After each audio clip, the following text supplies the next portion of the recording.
Se paz, povo de Deus, tudo bem? Bom dia, boa tarde ou boa noite. Eu não sei que hora que você está assistindo esse vídeo, mas eu tenho certeza que você está aprendendo um pouco mais a palavra de Deus, tá bom? Eu sou o professor Anderson Santos, como você já me conhece, e nós estamos estudando aqui História da Igreja, tá vendo? Olha o teu módulo aí, História da Igreja, tá bom? Hoje nós estamos dando sequência aí no assunto da igreja, né? A reforma religiosa. Então, no nosso último encontro, nós falamos um pouquinho da pré-reforma, né? O prelúdio da reforma, alguns movimentos que surgiram aí que vão ser uma faísca daquilo que vai ser a reforma, né? Mas hoje nós vamos dar uma atenção maior àquilo que é a reforma protestante, tá bom? Então, antes de nós começarmos, vamos falar com Deus, como nós sempre fazemos. Se você puder, feche os teus olhos. Se você não puder, não tem problema, porque eu sei que tem muita gente que está assistindo essa aula aí de repente no melhor momento, ou está ouvindo ela pelo rádio, do carro, na hora que está indo trabalhar. Não importa, não tem problema, tá bom? Liga aí no trono da graça de Deus e vamos falar com ele, tá bom? Se você puder, feche os olhos, se não, liga no trono da graça. Pai, mais uma vez eu quero pedir a tua bênção sobre as nossas vidas, pedindo a Deus que o Senhor fale conosco, Pai, que esta aula, Pai, venha ser para a graça, para o crescimento, Pai, debaixo da tua graça, e que nós vamos crescer, Pai, a cada dia mais, na graça e no conhecimento do teu Espírito. Pai, muito obrigado, é o que eu te peço em nome de Jesus. Amém. Pode dizer um amém? Sela aí comigo. Vamos lá? Glória a Deus. Queridos, hoje nós vamos falar um pouquinho da reforma protestante. Então, eu vou fazer a exposição aqui no quadro aqui para você, para ficar melhor, tá bom? De você visualizar. Bom, vamos lá? Então, nós estamos estudando hoje o assunto da reforma protestante. Bom, quem foi um dos principais ícones aí da reforma? Então, nós estamos falando desse homem aqui. Quem é esse cidadão? Martinho Lutero. Então, Lutero é um dos maiores ícones da reforma. Então, só para você entender, a data exata fixada pelos historiadores como início da grande reforma foi registrada no dia 31 de outubro de 1517. Isso mesmo, ó, 31 de outubro de 1517. Só para você focar aí, tá vendo? 31 de outubro de 1517. Com esse camarada aqui, Martinho Lutero. Isso mesmo, Martinho Lutero. É interessante, queridos, nós compreendemos que na manhã desse dia, Lutero ele vai fixar na porta da catedral em Wittenberg um pergaminho que continha 95 teses ou 95 declarações. E quase todas essas declarações, elas estavam relacionadas com a venda de indulgências, né? E a aplicação delas, de certa forma, atacava a autoridade do Papa e do sacerdócio. Então, nós temos aí o início da reforma, vai ser fixada como essa data, 31 de outubro de 1517, tá? Mas quem era esse camarada aqui? Quem era Lutero, né? Quem era Lutero? Para nós entendermos quem era Lutero, nós vamos ter algumas informações sobre ele. Vamos lá. Bom, primeiro que Lutero, ele era um monge da ordem agostiniana, isso mesmo. Mas a história dele é bem interessante. Eu tenho certeza que você já estudou, já ouviu alguém falar, ou até mesmo na escola secular. Lutero, ele era filho de pais muito rígidos, né? O seu pai era mineiro, né? Não de Minas Gerais aqui, trabalhava nas minas, e não era uma vida tão simples, tão fácil. Mas o seu pai lutou para lhe dar uma boa educação. É interessante que, segundo a história, Lutero era um estudante de direito e num dia, numa grande tempestade, né, passando por uma grande tempestade, Lutero então vai... como era alguém que tinha muito medo do inferno, pavor do inferno, medo do juízo divino, ele era alguém que vivia esses temores. Então, por ser devoto de Santa Ana, no meio daquela tempestade, ele faz ali, né, um voto a ela, dizendo que se ele escapasse daquela tempestade, ele então entraria para o mosteiro. A verdade é que ele sai da tempestade e ele vai cumprir o seu voto de modo que o seu pai não concorda de jeito nenhum. É uma coisa que não é bem vista pelo seu pai, mas cumprindo assim o seu voto, ele vai ao mosteiro. Então ele vai se tornar um monge da ordem agostiniana, né? Da ordem agostiniana. Vai se destacar, era alguém muito zeloso, também alguém que se autopunia, né? Tinha aquela convicção de pecado muito forte, se cobrava muito. Ele teve uma boa educação dentro daquilo que era as condições, né, dos seus pais na época, mas ele sofre influência do movimento conhecido como Irmãos de Vida Comum. Tá vendo? Esse movimento conhecido como Movimento dos Irmãos de Vida Comum, que na verdade esse movimento, ele é um movimento que vai se destacar nessa época, aí finalzinho do século XV, começo do século XVI. Por quê? Porque a teologia dessa época é aquela teologia escolástica, ou seja, é toda uma influência de Aristóteles, todo aquele pensamento filosófico, razão para tudo, é um raciocínio lógico. E os irmãos de vida comum eram aqueles irmãos que, na verdade, tinham uma teologia mais de vida, né? Uma coisa... a gente usa essa expressão, né? Uma coisa mais mística, uma coisa mais sensível, sensibilidade, uma coisa de emoção, que não era muito presente na teologia escolástica. Então, o que acontece? Ele vai sofrer essa influência, que de fato é uma influência muito boa, vai se destacar, né, dentro do mosteiro como alguém zeloso, mas também alguém que se cobrava muito. Era comum Lutero se trancar no quarto lá e nas suas crises, né, lutando contra a sua consciência pecaminosa, lutando contra as acusações de Satanás, como Lutero dizia. É interessante que existem alguns relatos do seu confessor, né, de Lutero com seu confessor, que por vezes ele era alguém que estava sempre querendo se confessar, preciso me confessar, a ponto do seu confessor chegar para ele e dizer assim: Lutero, só volte aqui quando tiveres um pecado que verdadeiramente vale a pena se confessar. Então, ele era alguém que se cobrava muito. Então, dentro das suas penitências, né, se feria lá, né, com chicotes, porque ele queria tirar esse pecado, lutava contra o pecado. Algo que na verdade, em alguns não era muito comum, porque você já tem uma decadência dos mosteiros, uma decadência da vida religiosa, onde as pessoas tinham ali os seus pecados encobertos, escondidos, e aprontavam, faziam tudo quanto que é tranqueira. Lutero, né, como vai se destacar, torna-se professor na universidade, e é interessante que ele vai lecionar Salmos, Romanos, Gálatas e Hebreus. Então você percebe que Lutero já começa a ter o quê? Uma familiaridade com as escrituras, né? Então ele já começa a ter esse contato com as escrituras, e tudo isso vai ser favorável àquilo que nós falamos da reforma religiosa. Alguns fatores estão acontecendo no cenário mundial. Por exemplo, você tem o movimento renascença, o renascentismo. O que acontece? Agora as pessoas estão se abrindo mais à literatura, a busca dos idiomas, conhecimento dos idiomas originais da Bíblia. Você tem o quê? A queda de Constantinopla, e isso também vai influenciar, porque de certa forma, quando os intelectuais fogem de lá, do Oriente, eles vão encontrar, de certa forma, refúgio no Ocidente, e com certeza esses intelectuais trazem consigo as suas obras. Então já começa aí um contato com o Novo Testamento em grego. E aí o que você tem no meio desse contexto?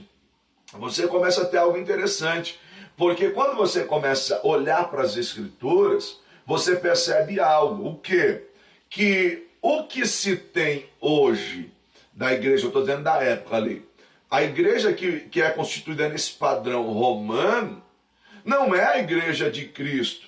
Então já começa a haver aí alguns questionamentos, mas espera aí, não é essa a proposta, não é essa a ideia. Então Lutero tem um contato, né, com a carta aos Romanos, que Romanos 1:17, é algo que vai ser de muita valia, de muita importância para Lutero, porque olha o que está escrito: visto que a justiça de Deus se revela no Evangelho, de fé em fé, como está escrito, o justo viverá pela fé. Romanos 1,17. Então essa ideia de que o justo viverá pela fé é algo que já vai começar a marcar a história de Lutero. Então, em uma visita a Roma, quando ele é mandado pela sua ordem, Lutero vai para lá e, irmão, imagina a expectativa de Lutero. Qual que é a expectativa de Lutero? A expectativa de Lutero é que ele vai chegar lá e ele vai encontrar a santa cidade, né? Onde está o santo papa, onde estão os bispos. Então a ideia é essa. Mas o que ele percebe ao chegar lá é um ambiente totalmente contrário daquilo que era dentro dos mosteiros. Se ele se cobrava com toda aquela ideia de santidade, tentando punir os seus pecados, o que ele vai encontrar lá é totalmente o oposto. Ele vai encontrar lá homens que se dizem ser de Deus, mas que estão entregues à prostituição, que estão entregues à gula, à bebedice. Tudo isso, de certa forma, vai escandalizá-lo. Ele já começa a ter um contato com as Escrituras, e aí diz a história que quando ele está, né, subindo lá a escada, de joelho, aquela coisa toda, ele já tem essa ideia: o justo viverá pela fé. E aí no meio da escada ele se levanta e diz assim: gente, espera aí, não é isso, não é essa proposta do Evangelho, não é essa proposta de Cristo. E aí nós temos o quê? Essa ideia: o justo viverá pela fé. A partir daí, o que é que você tem, Lutero? Você já tem alguém que já começa a pregar contra. E aí, como eu disse aqui, ele vai fazer o quê? Fixar as 95 teses no dia 31 de outubro de 1517, tá vendo? Mas as portas da catedral, todo mundo pregava lá, então funcionava ali como... Deixa eu usar uma expressão aqui, não é bem isso, mas só para você entender, a ideia de um mural de avisos. Então, todo mundo lá fixava, e a ideia de Lutero, a princípio, é assim: cara, eu descobri algo especial nas Escrituras, e eu quero que o Santo Padre, ele veja que estão cometendo abusos, e a principal proposta dele é justamente essa: pregar contra as indulgências, que eu já falei, né, na nossa última aula, e tudo aquilo. E aí ele vai escrever essas 95 teses, vai ser chamado posteriormente, né, para se retratar e toda aquela questão. Mas o príncipe Frederico, né, da Saxônia, se encanta com as ideias de Lutero, vai ali, de certa forma, dar uma proteção a Lutero. O imperador, né, Carlos V, lhe dá um salvo-conduto, então ele vai até Oz e ele tem uma proposta: eu só vou me retratar se alguém me provar nas Escrituras que eu estou errado. Em tese é isso. Se alguém me provar que as Escrituras dizem ao contrário daquilo que eu estou falando, então eu me retrato. Se não, está dito, estou aqui e eu não vou mudar, é para isso que eu vim. Então ele começa a perceber que, na verdade, a instituição romana não quer romper com as práticas erradas, e eles estão aquém das Escrituras, ou seja, eles estão distantes das Escrituras. Então o Lutero começa a pregoar, e aí você tem já a imprensa, né? E começa a circular os escritos de Lutero. Lutero, já no contexto do Papa Leão X, vai excomungar ele, né? Uma bula chamando até de anticristo.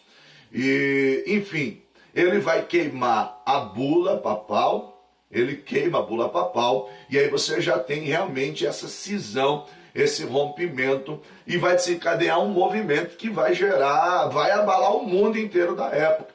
Porque até então você tem todo aquele contexto. A igreja domina, né? A igreja domina a religião oficial, os imperadores eram subjugados pela igreja, ora a igreja mandava, ora o Estado mandava, mas normalmente os imperadores tinham aquele medo, né? Da interdição e todo esse contexto de ser da excomunhão. E Lutero vai romper, vai ter aqueles príncipes que vão ficar do lado de Lutero, e aí a história vai se desenvolver todo nesse contexto, tá bom? E aí você tem os 5 solas da reforma, e isso é importante você observar. Por quê? Porque as propostas teológicas da reforma protestante são os 5 solas. E o que são esses 5 solas? São frases, né, latinas que surgiram para enfatizar o quê? A diferença entre a teologia reformada e a teologia romana, né? Então essa palavra latina, sola, significa somente ou apenas na nossa língua, na língua portuguesa. Então nós temos aí os 5 solas da reforma, que são praticamente os pilares, a base da reforma, e nós vamos entender por quê. Porque nos 5 solas, Lutero está fazendo o quê? Ele está debatendo, ou ele está questionando aquilo que era ensinado pela igreja na época. Então, o primeiro sola é o sola fide. E o que é o sola fide? Ou seja, somente a fé. Lutero vem nos falar somente a fé. E por que essa ideia de somente a fé? Justamente porque a igreja na época ensinava o quê? Que na verdade, para você alcançar o perdão, ou para você alcançar a salvação da sua alma, você teria que o quê? Comprar indulgências, ou comprar o perdão que era vendido. Como eu falei no nosso último encontro, se você não viu a outra aula, veja, entra aí no canal, que John Tetzel, ele saiu vendendo de modo que havia preços diferentes para tipos de pecados diferentes, até mesmo pecados que você ainda não cometeu. Então você quer cometer um pecado, então o que acontece? Você compra aqui, fazemos qualquer negócio. Tudo isso também já era o quê? Uma estratégia para arrecadar dinheiro na construção, né? Da Basílica de São Pedro, e era um meio de arrecadação de dinheiro. Então, sola fide, Lutero vem e diz assim, não, nós não precisamos de mais nada, é somente a fé. Lembra que eu disse, Romanos 1,17, o justo viverá pela fé. Então Paulo vai dar essa ênfase, né? E está lá no texto de Abacuque, né? O justo vai viver pela sua fidelidade em Cristo, ou pela fidelidade de Deus para com ele. Então ele não precisa comprar mais nada, ele não precisa pagar mais nada. Então esse sola vai romper com tudo aquilo que a tradição ensinava, com tudo aquilo que vinha, né, pelas lentes papais, de tudo aquilo que era que a igreja pregava. Então, sola fide, ou seja, somente a fé, era a ideia de que você não precisa de mais nada, você não precisa inventar mais nada, somente a fé. Então, quando você tem a fé em Cristo, você não precisa de mais nada. Então, não precisa ter o crânio de João Batista, porque, segundo eles, na verdade, tudo isso contava para a salvação, era ponto, né? Vamos dizer assim. Então você comprava ali o perdão, você adquiria as relíquias sagradas, né? Escritores dizem que havia espalhado aí mais de 18 crânios de João Batista.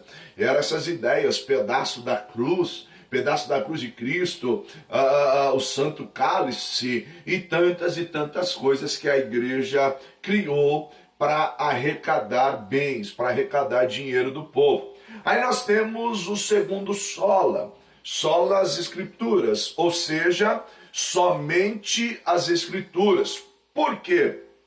Porque nesse contexto você tinha grande ênfase na tradição, que era aquilo que era conhecido até mesmo como a tradição oral. Por quê? Porque as escrituras, elas eram lidas apenas por meio das lentes papais. Então, aquilo que o clero, aquilo que o Papa falou, está falado. O povo não tinha acesso às escrituras, o povo não tinha acesso ao contexto bíblico, não tinha conhecimento, as missas eram rezadas em latim, você tinha ali todas aquelas tradições dos rituais, na verdade, eram rituais, e aí Lutero vem dizer assim, não, somente as escrituras, independente do que A e o B falou, na verdade nós precisamos seguir as escrituras. O que é que está escrito nas escrituras? O que a palavra fala acerca disso. Então, começa-se o quê? A supervalorização das escrituras como autoridade máxima, regra de fé e prática, acima daquilo que era uma bula papal, acima daquilo que era um escrito do Papa, aquilo que o Papa falou. Não, as escrituras, isso é uma herança que nós temos da Reforma. Né? Percebe que hoje todo o movimento cristão, protestante, evangélico, tem essa ideia, não, mas espera aí, o que a Bíblia fala acerca disso? Está na Bíblia, essa prática sua, mesmo uma campanha que a igreja faz, um movimento ou outro, nós temos sempre aquela ideia assim, mas espera aí, tem base bíblica para você fazer isso que você está fazendo? Tem base bíblica para você desenvolver essa ideia que você está desenvolvendo? Então tudo isso é herança da Reforma. Então, o sola as escrituras. Então você tem somente as escrituras. Terceiro sola, solas Christus, ou seja, somente Cristo. Esse também é fundamental. Por quê? Porque nesse solas Christus, ou seja, somente Cristo, Lutero está indo contra o quê?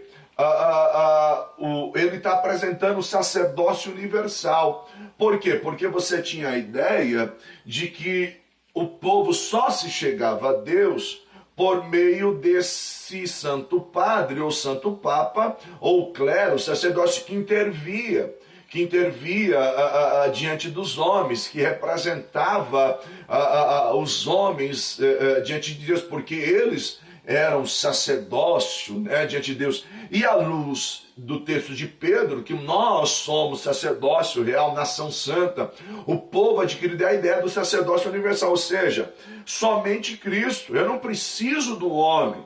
Então ele está tirando aqui, com esse solo, ele está batendo de frente justamente com o quê? Com o poder papal. Ele está indo de frente com o poder papal. Então percebe que nesse solas Christus, então ele está confrontando direto aquilo que era o ensino, que o Papa é o cabeça da igreja. Então ele está dizendo, não, somente Cristo, eu não tenho ninguém, eu consigo me achegar direto a Deus por meio de Cristo. Então, somente Cristo. Então esse é o sola, a ideia, né, de sola gratia, que é somente a graça, que está totalmente ligado ao sola fide. Por quê? Pela graça somos salvos mediante a fé, e isso não vem de vós, é dom de Deus. Então a graça é fundamental para a salvação. Então nós temos o que? Sola gratia. Então esse sola da Reforma vai quebrar todo aquele contexto das indulgências, ideias como do purgatório, como Tetzel ensinava, que quando você comprava a indulgência, você tirava a alma do purgatório, a alma que estava gemendo, morrendo lá no purgatório. Então é um ensinamento que nós somos salvos pela graça, somente pela graça e mediante a fé. Então eu não preciso de mais nada. Isso de certa forma influencia todo o movimento cristão protestante, independente se você vai ser calvinista ou arminiano, mas todos nós defendemos a ideia de que somente a graça, seja ela graça eletiva ou graça preveniente, enfim, é a graça de Deus, pela graça, não há nada além do que a graça de Deus. Então, se essa é uma graça irresistível, se essa graça é um favor que foi lhe dado e ela tem essa resposta da fé, que você aceita essa graça, bom, isso é uma discussão soteriológica, mas uma coisa é fato. A herança de Lutero é que nós temos somente a graça, sola gratia, ou seja, não adianta colocar qualquer outra coisa, somente a graça. E isso, irmão, vai ser libertador, porque as pessoas estavam debaixo de um jugo da igreja, as pessoas estavam debaixo de um jugo de engano, e isso vai ser libertador. Então, irmão, para os próprios príncipes, né, para os próprios príncipes, e aí vamos olhar o cenário político, né, falando no cenário político, a burguesia, o pessoal que estava querendo se enriquecer, e tem todo esse contexto, eles vão querer apoiar o Lutero, porque aí, de certa forma, eles não vão ser mais criticados por aquilo que era a igreja, criticava a igreja romana, pela usura e os pecados, né, capitais, isso, aquilo, usura, aquilo outro. E aí, na verdade, eles começam a trabalhar nessa linha, e aí eles vão apoiar a ideia de Lutero, que na verdade a ideia de Lutero era uma ideia de solas escrituras, ou seja, voltar àquilo que é o que a palavra está nos ensinando, tá vendo? Então percebe a importância disso? E aí nós temos o soli deo gloria, ou seja, somente a Deus a glória.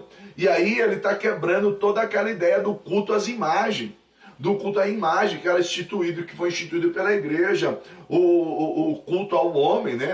A endeusamento do Papa, essa ideia toda. Então, somente glória a Deus. Então, está rompendo com tudo aquilo que eram os dogmas que eram ensinados pela igreja. E aí, querido, isso aí vai ser libertador para muitos e de certa forma também vai gerar uma cisão muito grande e a igreja vai se dividir. Então você tem aí os movimentos protestantes e com isso muitos estudantes vão seguir as ideias de Lutero. Você tem esse movimento protestante que vai ter muita força na Alemanha, né, a atual Alemanha. Você vai ter na Inglaterra, na Suíça, e surgem nomes como Calvino, né, e tantos outros, Ingrid, e aí por aí vai, irmãos. Então percebe que esse movimento ele vai ganhar força, e aí você ganha força também de príncipes, né, de líderes de Estado que vão apoiar Lutero. Em contrapartida tem aqueles que continuam por lutar por restaurar a igreja romana. E aí nós estamos falando, né, agora de um contexto conhecido como o Concílio de Trento. Então vale trabalhar essa ideia aqui do Concílio de Trento, porque o Concílio de Trento, na verdade, também é conhecido como Reforma Católica ou Contra-Reforma. Na verdade, muitos não gostam desse nome Contra-Reforma, principalmente os romanos.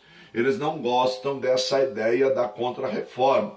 Mas é justamente isso que vai acontecer, porque é justamente depois da Reforma que esse concílio vai acontecer. Então, o que ele é? Ele, na verdade, é uma resposta àquilo que é a reforma. Não deixa de ser uma reforma da igreja romana, né? Daquilo que nós conhecemos como católico romano, que de certa forma vai rever alguns conceitos, vai reavaliar alguns princípios. Então, mais ou menos, quando que acontece esse concílio? Você vai ter o quê? De 1545 a 1563, ou seja, 1545 a 1563. Não é que eles estão o tempo todo em trabalho, é que eles se reuniam, depois voltavam às suas atividades, se reuniam. Então vai durar todo esse tempo e vai passar até mesmo algumas gestões aí de alguns papas. Qual que era o objetivo principal do Concílio de Trento? Qual que era o objetivo? reestruturar a igreja. A igreja percebe que com a reforma, a igreja ficou desestruturada, a igreja do Império, né? A igreja romana, vamos dizer assim. Ela ficou desestruturada. Nesse concílio, eles vão o quê? Investigar os abusos que levaram à reforma. É a ideia da gente sentar, vamos repensar o que levou à reforma, por que aconteceu tudo isso, por que chegamos a esse ponto. Aí vai chegar à conclusão, tipo, não, realmente, teve muito abuso nas indulgências, teve isso. Por exemplo, a vida promíscua da liderança. Isso vai melhorar, moralmente falando, essa reforma aqui, reforma da igreja católica romana, a vida moral dela vai melhorar muito, porque se você pegar nomes como Rodrigo Borges, né, o Alexandre VI, então de uma vida promíscua, de toda aquela ideia de prostituição, toda aquela ideia de roubo, de bebedice, de até assassinatos, né, tanta coisa que acontecia, o povo estava cansado de toda essa manifestação, o povo estava cansado de todos esses abusos. Então, moralmente falando, a igreja ela vai melhorar muito, realmente ela vai reestruturar. Mas nesse alinhamento que eles fizeram, eu não sei se vai aparecer muito bem para você aí, está em vermelho aqui, mas eu comento aqui para você. Então, nesse alinhamento, o que a igreja vai fazer? Eles vão reafirmar alguns dogmas, isso mesmo. Eles vão fazer a reafirmação de alguns dogmas. Por exemplo, a autoridade máxima do Papa. Isso mesmo. Então, percebe que, quando eu disse para vocês dos solas, né, dos 5 solas, então a autoridade do Papa é questionada. Aqui, esse dogma é reafirmado. Ou seja, o Papa vai ser instituído, vai ser afirmado como autoridade máxima da igreja, e não tem ideia de discutir. O que ele falou está falado, o que ele declarou está declarado. Então ele é o cabeça da igreja, então vai ter essa ideia de reafirmá-lo como o cabeça da igreja. Então não tem ideia, não tem que discutir, enquanto na reforma protestante você tinha a ideia do quê? Do sacerdócio universal. Todos os crentes tinham essa liberdade de culto, de se achegar a Deus. Aqui, não. Aqui vai reafirmar que o Papa ele é a autoridade máxima. Ele é o cabeça da igreja. Uma outra dogmática que vai ser reafirmada, que é a ideia da tradição oral. Ou seja, lembra que solas escrituras, e a ideia do solas escrituras era justamente combater a ideia do tradicionalismo. Por quê? Porque dentro do contexto, no começo da igreja, antes do Concílio de Trento, você já tinha essa ideia, você respeitava as escrituras, mas a tradição, ela estava ali no mesmo pé, ela estava ali, o que a liderança, porque as escrituras eram lidas, a Bíblia não estava na mão do povo, e as escrituras, elas sempre interpretadas às lentes papais. Então, assim, aquilo que o clero falou, está falado, é autoridade. Mas, na reforma, você tem o solas das escrituras. Então, não tem a tradição. Aí, no Concílio de Trento, você tem o quê? Essa reafirmação do dogma da tradição oral. Por quê? Porque o contexto da reforma era o seguinte: você tem que provar biblicamente. Espera aí, está na Bíblia? Não está na Bíblia o que você está falando. Aí você tem o quê? A reafirmação do dogma da tradição oral. Porque não adianta você procurar, porque isso está numa bula papal. Foi o Papa que falou. Isso aqui foi o Papa fulano de tal que falou. E ele é o representante de Deus na terra. Ele é aquele que foi escolhido por Deus, sucessor de Pedro. E você não tem nas escrituras, mas você tem a tradição oral. E se ele falou, está falado. Então o que ele falou está até mesmo acima das escrituras, tá vendo? Autoridade na tradição. Então o Concílio de Trento vai reafirmar isso. Vai aí também no Concílio de Trento, algo que foi muito forte no século XIII, século XII, final do século XII, século XIII, que foi as fogueiras do Tribunal da Inquisição.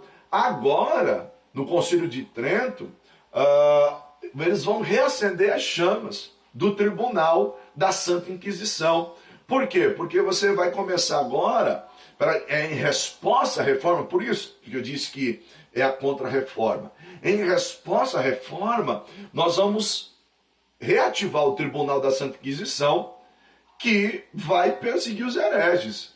Não, está indo contra as leis da Santa Igreja, então você vai morrer, querido. Você é um herege, você vai morrer como herege. Então você tem essas chamas que vão ser reacendidas e vai ser muito forte na Espanha, né? Porque enquanto de um lado do mundo, na Europa, você tem a expansão do protestantismo, expansão entre aspas, né? Que na verdade eles vão se estabilizar, é um movimento que está ganhando força. Do outro lado, aqui na Espanha, né? Você tem já Espanha, Portugal, mas na Espanha a Igreja Católica vai se fortalecer e muito com a sua liderança na época.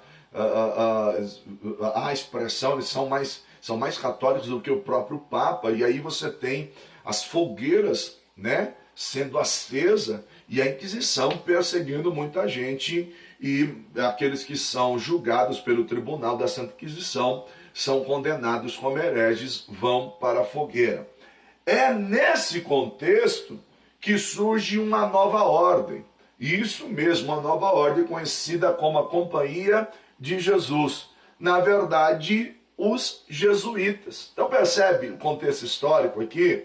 Nós estamos falando do ano 1534 aí, mais ou menos, e essa nova ordem dos jesuítas, ela vai ser criada pelo Inácio de Loyola. Quem era o Inácio de Loyola? Na verdade, ele era um soldado, né? E aí ele abandona as armas para entregar sua vida a Cristo. E ele vai abraçar a fé. É a ideia assim, por exemplo, a igreja está passando por um momento difícil. Estou falando da igreja romana. A igreja está passando por um momento difícil. Então, vem o cara certo. Esse é o cara. Esse é o cara. Por quê? Porque ele tem toda aquela doutrina de um soldado. E ele vai abraçar a fé, né? A fé romana. Ele vai abraçar essa fé de tal forma que a supervalorização da tradição é assim. O grupo dele, que vai ser conhecido posteriori como soldados da igreja, eles são o seguinte: se o Santo Padre, ele pode estar vestido de branco, se ele falar que é preto, ele falou, está falado. Ou seja, nós não questionamos a santa autoridade. A ideia é essa. O que ele falou virou lei. O que ele falou está falado. Então, eram pessoas assim, fiéis mesmo ao conceito romano, à tradição, e lutavam para que isso viesse a ser imposto. Então você já tem uma ideia aí das catequeses, da cristianização, essa ideia. Que esse povo, essa companhia, ela vai ter muita força nos movimentos missionários, que aí você tem já uma ideia da América Latina para o lado de cá. Brasil, por exemplo, Brasil. Então, você tem o quê? 1500, né? Brasil, então você já começa a vir toda essa galera para cá, os jesuítas, e você tem toda essa ideia que muito indígena vai morrer, muita coisa vai acontecer, porque era uma imposição, era um cristianismo imposto. Em contrapartida, no protestantismo, você tem o quê? Você tem um movimento de fixação, não tão com movimento missionário. Você ainda não tem essa expansão. Você tem, pelo contrário, eles formando comunidades, se estabelecendo nessa nova crença, né, vamos dizer assim, fora do modelo que era antigamente, nesse novo modelo. Mas aqui não. Aqui nesse contexto, a igreja precisa reconquistar território, a igreja precisa reconquistar o poder, e eles vão atrás disso, vai em busca, e esses movimentos missionários, a igreja vai expandir, vai ganhar força. Então, se ela perder o território de um lado, em contrapartida do outro, ela vai ganhar muito território, principalmente América Latina. Então você já tem um contexto de grandes expedições e a ideia de que, por exemplo, o Papa é o representante de Deus, o mundo é de Deus, quem é o representante de Deus no mundo? O Papa. Então você tem as grandes expedições com os reis que financiam isso, a terra é de Deus e o Papa, com as bulas papais, ele dá a terra para quem ele quiser, porque ele é o representante de Deus, desde que esse povo seja cristianizado. Eles têm que ser cristianizados. E aí, enfim, aí a história, você conhece a história, se não conhece, dá uma pesquisada. O que você tem? Você tem a excomunhão daqueles que são considerados hereges, né? E você tem também no Concílio de Trento a lista dos livros proibidos. Isso mesmo, você vai ter a lista dos livros proibidos. Então, você tem no Concílio de Trento, você tem a ideia da contra-reforma ou a reforma católica, que na verdade vai ser de muita valia. Realmente vai haver uma mudança muito grande no contexto da igreja, e esse foi um movimento que, na verdade, dividiu o mundo. E se você for analisar, em alguns países, o que você tem? Você tem os países que apoiam o protestantismo, outros, na verdade, apoiam o catolicismo. E aí você tem o mundo praticamente se divide. Na Inglaterra, né, com o rei Henrique VIII, você tem o surgimento já da igreja anglicana, que é um rompimento com a igreja católica romana, porque o rei precisava de um sucessor, ele só tinha filha mulher, e ele quer anular o seu casamento. A igreja não aceita, né, que ele anule esse casamento. Então ele vai fazer o quê? Vai romper com a igreja e cria a igreja anglicana com o modelo calvinista, né? com aquele modelo da ideia da reforma, mas é uma igreja que tem todo o apoio do Estado. Então você tem aí a reforma. Se nós formos pensar aqui hoje, né, para nós tentarmos resumir a nossa aula, qual a importância disso na história? Qual a importância da reforma protestante na história? Na verdade, queridos, como eu já apresentei para você o que era a reforma, a importância de tudo isso é que a igreja, ela volta às escrituras. Então, reforma. O que é reforma? Ou seja, é retomar, voltar à forma que tinha antes.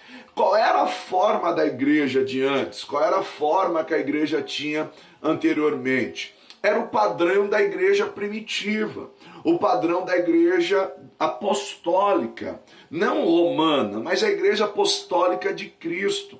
Então a igreja volta a tomar a forma que ela tinha no início. Então como é que nós podemos reformar a igreja? Simples, voltando àquilo que é as escrituras, voltando à palavra de Deus, é o voltar às escrituras. Então a importância desse movimento na história é que, queridos, que se Lutero, lógico, não começa em Lutero, como eu já falei em outras aulas, mas como esse homem de Deus, como ele mesmo diz, né, que John Hus, ele foi queimado, mas nasceria um cisne, e Lutero diz, eu sou esse cisne.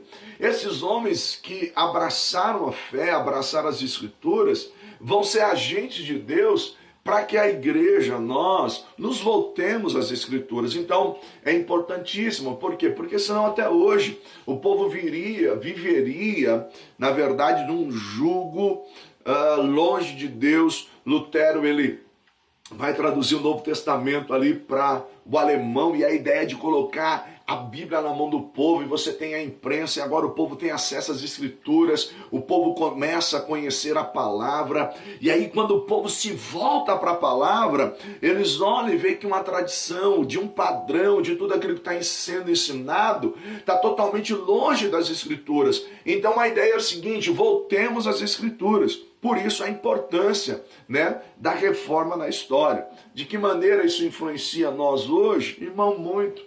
Porque tudo aquilo que nós vivemos hoje como igreja, seja você, como eu já falei, calvinista, arminiano, seja qual for a sua denominação, você tem as escrituras como autoridade máxima.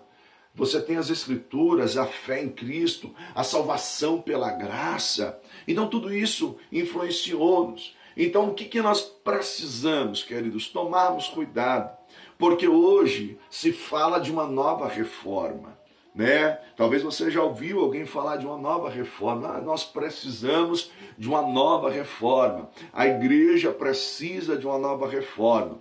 A pergunta que eu lhe faço é: será que nós precisamos mesmo de uma nova reforma? Ou o que nós precisamos é olhar nas lentes do retrovisor e ver o que a igreja primitiva deixou, qual é o legado da igreja de Cristo para nós? Então, queridos, voltemos às Escrituras, voltemos à palavra de Deus. Então, esse movimento é de suma importância. Dia 31 de outubro, não comemore Dia das Bruxas, não, comemore a reforma, o retorno às Escrituras. A igreja de Cristo voltou a ser o que era. E muito cuidado, porque quando estamos longe das Escrituras, nós simplesmente deixamos de cumprir aquilo que é o propósito de Deus. Então, essa foi a nossa aula de hoje, tá bom? Nós falamos um pouquinho sobre a reforma, o Conselho de Trento, e na próxima aula nós vamos falar, né, a partir daí você tem os movimentos que surgem, né? Igrejas puritanas, igreja presbiteriana, e por aí vai as denominações que nós temos. E essa é a história da igreja, a história da reforma religiosa. Espero que você tenha aprendido, espero que você guarde no teu coração, tá bom? A palavra, ame a palavra, abraça as Escrituras, sola fide, sola gracia, sola as Escrituras, a Deus somente a glória, somente Cristo, tá bom? Vamos parar de inventar coisa, vamos parar de criar coisa, porque, queridos, quando nós precisamos interter o povo, é sinal que está faltando a palavra. Então, pregue a palavra, dê a palavra para o povo. É claro, existem estratégias, existem metodologias que elas têm o seu respeito, têm o seu valor, mas que elas nunca venham estar acima das Escrituras, que elas nunca venham estar acima da palavra de Deus, tá bom? Que Deus te abençoe. Foi muito bom nós estarmos juntos nessa aula de hoje. Espero que você tenha aprendido demais, tá bom? Que Deus abençoe. Se você ainda não é o nosso aluno, entre em contato conosco, manda uma mensagem aí por meio do Zap. Se você quiser ligar também, pode ligar. Fica à vontade. Queridos, você vai receber um material didático na sua casa, um material muito completo, muito bom, muito rico. Você tem o suporte das videoaulas, você tem o suporte do plantão, tira dúvida. Enfim, é uma mensalidade que cabe no teu bolso, é bênção demais. Tá bom? Se você quiser conhecer também um dos nossos polos presenciais, entre em contato conosco, talvez tenha um próximo de você. Se quiser fazer uma visita lá, assistir uma aula, nos conhecer, vai ser um prazer estar com você, tá bom? Que Deus te abençoe, que Deus abençoe a tua casa, que Deus abençoe a tua família, que Deus abençoe o teu lar. Lembre-se sempre, você tudo pode naquele que te fortalece, o Senhor Jesus, tá bom? Deus te abençoe, beijo no teu coração, até a próxima aula, se Deus quiser. Fica com Deus, um abraço.